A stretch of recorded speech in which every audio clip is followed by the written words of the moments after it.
Surat untuk Tuhan.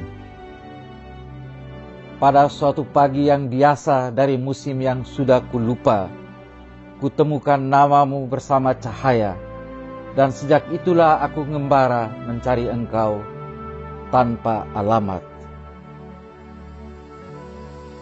Mula-mula aku bertanya kepada seorang tua yang bijaksana, apakah ia mengenal engkau?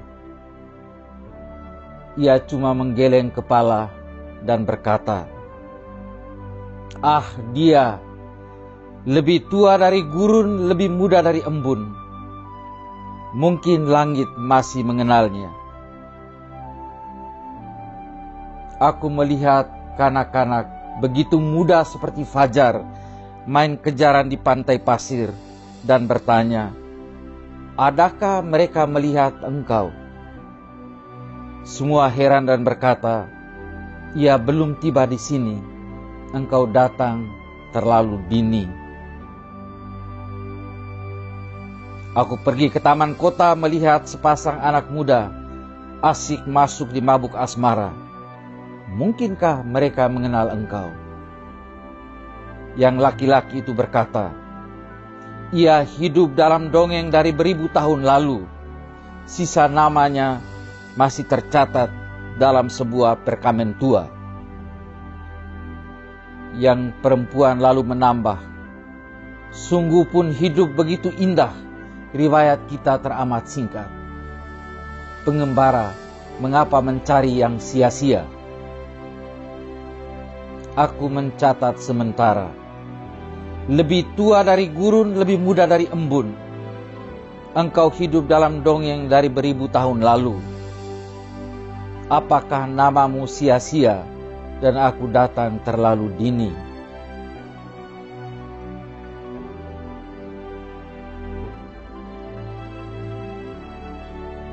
Bertahun-tahun kemudian, aku mencari seorang filsuf yang berjalan siang hari dengan lampu menyala di tangan karena bertarung mencari yang benar. Mungkinkah dia mengenal engkau?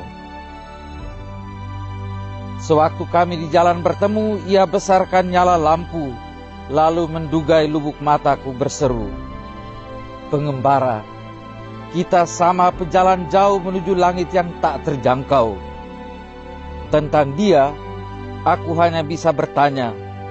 Filsuf tak pernah punya jawaban. Mungkin sang nabi lebih tahu. Aku pergi kepada sang nabi dan berkata dengan taksim, "Salam padamu pewarta firman. Aku yakin wahai nabi, engkau tahu yang kucari. Ceritakan padaku tentang dia." Ia menjawab, "Aku bukan seorang nabi. Pewarta sabda hanyalah suara yang berseru di padang gurun, 'Siapkanlah jalan Tuhan, luruskanlah lorong-lorongnya.' Aku belum melihat wajahnya, dan para nabi sepanjang zaman tidak pernah melihat dia. Dialah cahaya maha cahaya yang memijari matahari dan menyinari lubuk hati. Ia menuntun orang buta membimbing langkah pengembara, sedang mata kita yang fana tak bisa menangkap maha cahaya."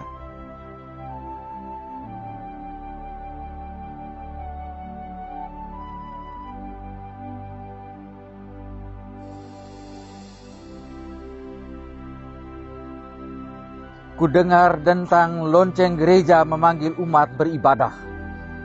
Aku pergi membawa namamu dan bertanya kepada pendeta. Ia menjawab, "Gereja mewarisi nama ini, memanggil dia dalam ibadah, tapi maknanya tetap rahasia. Coba tanya si ahli kitab, mungkin dia yang lebih tahu." Aku pergi ke ahli kitab, mengucapkan salam dan bertanya, tapi dia tak sempat mendengar. Rupanya sudah berabad-abad dia menggali ayat suci dan sekarang terperangkap dalam guanya sendiri. Ketika akhirnya kami bertemu, kata-katanya begitu pelik sampai aku tak dapat mengerti. Mengapa mesti sekian sulit membuat namamu rumpil rumit? Apakah relung luka di gua menyesatkan dia dari firman-Mu?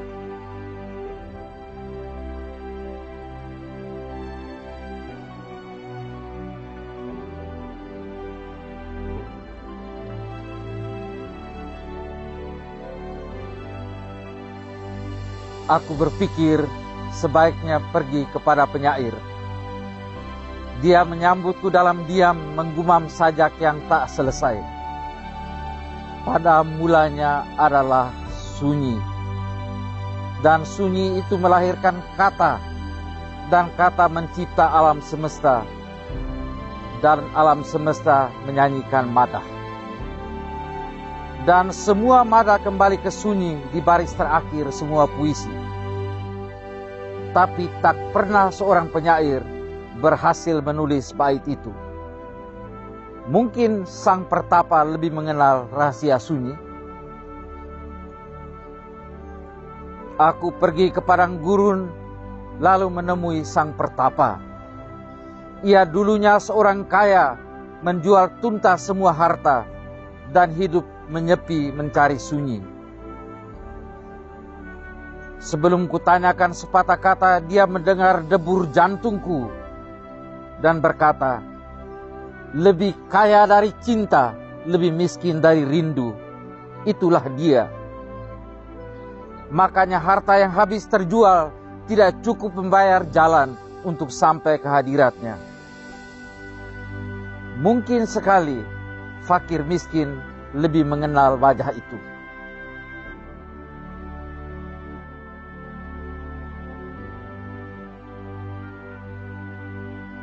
Sesampai ke pondok fakir miskin, aku langsung melupakan namamu.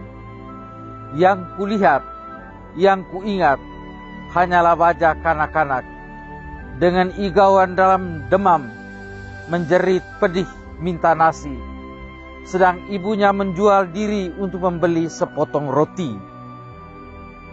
Pernah sang ayah mengedar ganja untuk memanen uang murah, tapi semuanya tinggal mimpi.